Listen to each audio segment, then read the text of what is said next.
Bonjour chers élèves, aujourd'hui on va corriger cet exercice porté sur les trinomiaux.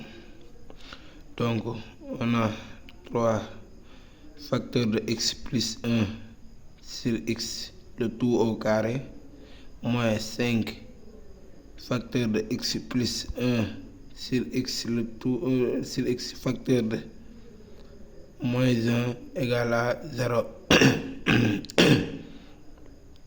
Donc dañuy poser grand X égale lii nii nekk ci parenthèse bi x plus 1 sur x moom lañuy poser égale à grand X moom lañuy poser ni il devient 3x 3 grand X au carré moins 5 grand X moins 2 égale à 0.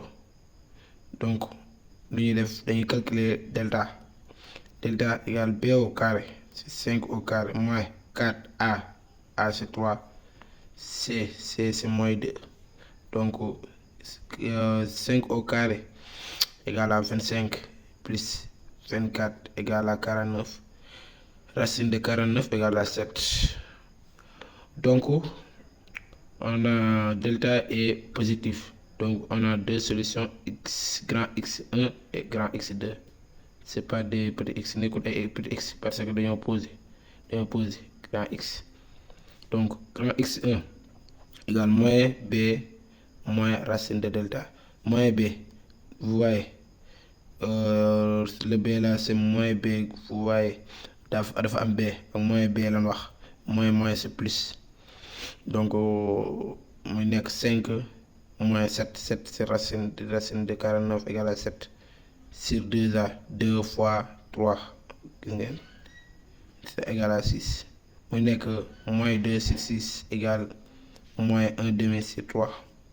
Grand x2 égale 5 plus 1 sur 2 b égale à 12 sur 6 égale à 2. Donc qu'est-ce qu'on va faire? On va aller retour aux variables de x. On a grand X égale x plus 1 sur x. Donc grand x1 égale moins 1 tiers égale x au carré plus 1 sur le tout sur x. On va réduire au même dénominateur. Donc fii duñuy def produit croisé moins 1 fois x égale moins x. Donc nga développer lii moo lay jox 3x au carré plus 3 gis ngeen. Donc mu ngi nii léegi nga ñëw transposer bii nii ci côté bi waaw kay. Donc ñu réduire au même dénominateur. Donc gis nga lii la ñuy am moins x égale x 3x au carré plus 3. Donc 3x au carré plus x plus 3 égale à 0. ñu transposer jël bi yóbbu ci deuxième membre bi léegi pour ñu lii ko pour mu égal à 0. Donc on calcule delta égale b au carré c'est 1 au carré. lii nag dama juum moo taxoon ma dindi ko. Donc 1 moo leeroon loo tax ma dindi ko quoi. léegi 1 au carré moins 4 fois a boo ngi nii donc a c. donc boo xoolee lii la lay jox 1 au carré égale 1 moins 4 fois 3 fois 3 moo lay jox 36. Racine de delta égale moins 35. Delta est positif, donc c'est impossible. Si delta est inférieur à 0, on n'a pas de solution. Donc ñu dem ci x2 lu ñu trouvé woon 2 lañ trouvé woon. Vous voyez x2 c'est 2. Donc x2 c'est 2 donc égal à x au carré. Vous voyez égal x plus 1 sur x.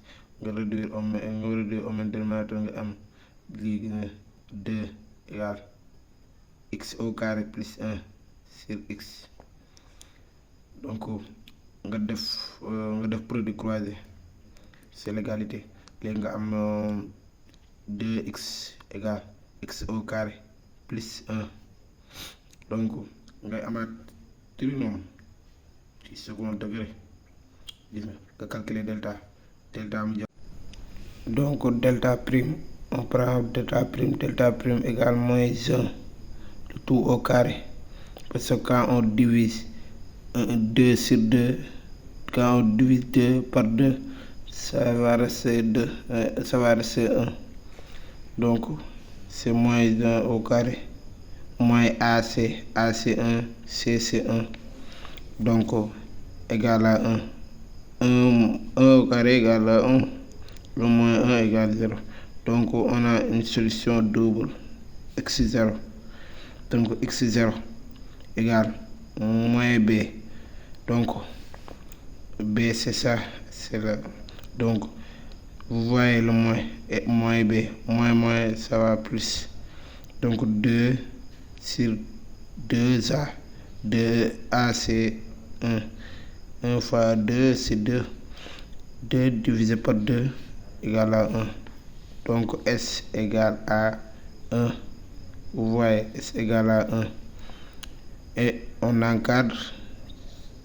Nous encadre sur une solution. Plein fat di encadre solution. Merci beaucoup. Abonnez-vous.